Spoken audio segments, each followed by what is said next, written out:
Ruby's Toddler Tales.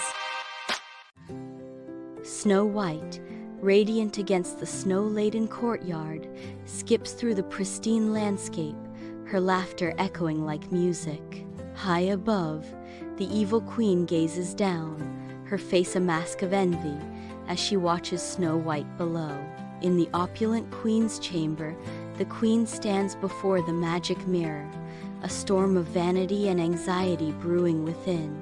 Her voice cuts through the silence.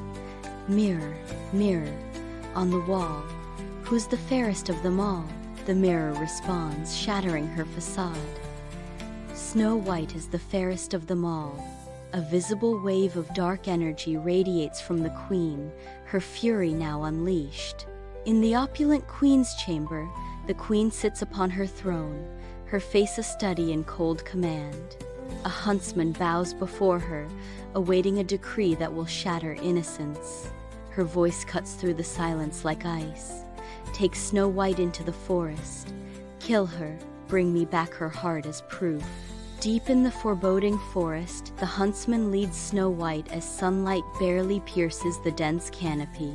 Steel glints as he slowly draws his knife, but his resolve cracks. He stares at Snow White's innocent face, captivated by her beauty. In the heart of the forest, the huntsman kneels before Snow White, his weathered face etched with sorrow. His voice thick with regret, he whispers, "Run away, never return to the palace." Snow White, in sheer terror, runs through the dense forest, completely alone. The forest closes in, the sounds amplifying her deepest fears. Lost and exhausted, Snow White discovers a quaint cottage hidden among the trees. With a hesitant breath, she lifts a trembling hand to the weathered wooden door. A soft knock echoes in the twilight, a plea for sanctuary in the darkening woods. Snow White steps into the dwarf's cottage, finding it empty but impeccably clean. Her gaze falls upon 7 tiny beds, neatly arranged. She notices a table set for 7, a silent invitation. The dwarf's cottage glows warmly, a beacon in the dark forest, beckoning the weary miners home. The dwarfs push open the wooden door, their anticipation turning to stunned silence. Snow White lies asleep in their beds. Snow White slowly opens her eyes, her vision adjusting to the dim light of the dwarf's cottage. She sits up, initial fear giving way to relief as she notices the 7 dwarfs gathered around her. Her voice soft with sorrow, Snow White recounts her tale of woe to the attentive dwarfs. The dwarfs listen intently, their faces etched with sympathy, a silent agreement passing between them. The eldest dwarf steps forward, his voice resonating with kindness. "You can stay here, lass. We have room." Another dwarf adds with practicality, "If you help us with the cooking and cleaning, that is." The dwarfs march into the forest, their forms receding into the trees. Their voices echo with warning, "Be careful, Snow White. Don't open the door to strangers." In the opulent queen's chamber, the queen stands before her magic mirror, its surface alive with an otherworldly glow.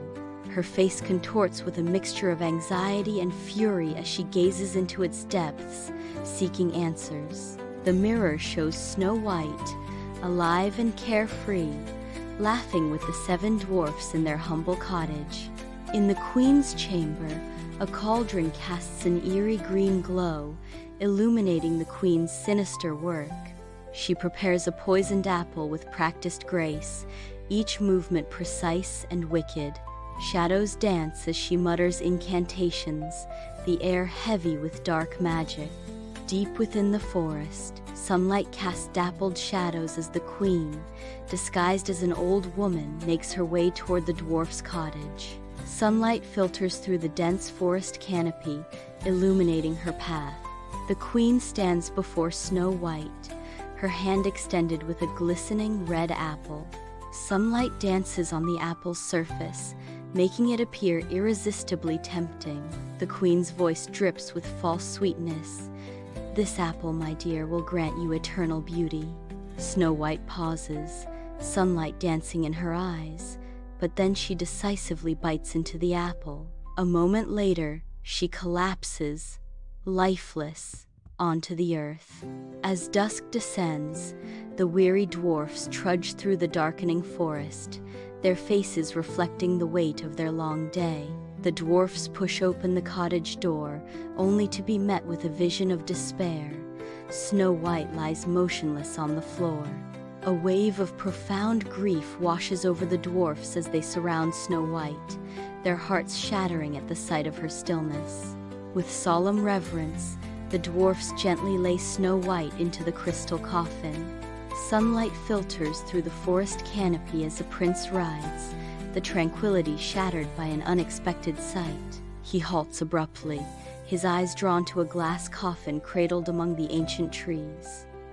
Inside, Snow White rests, untouched by time.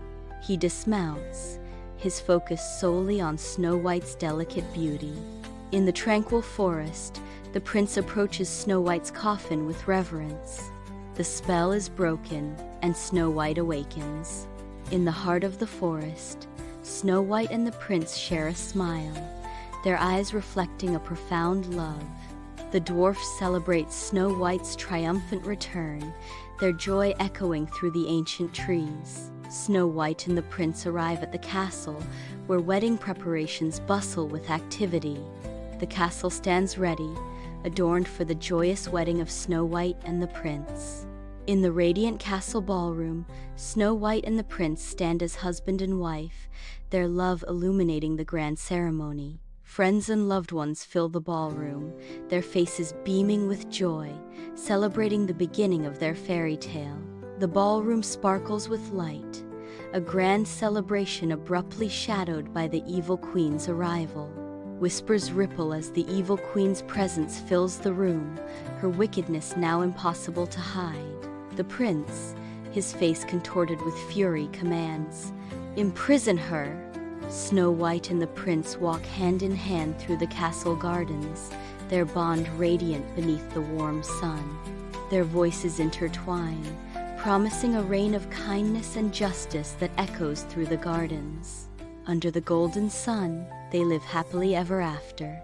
The evil queen escapes into the rugged mountains, her dark figure disappearing into the dense foliage.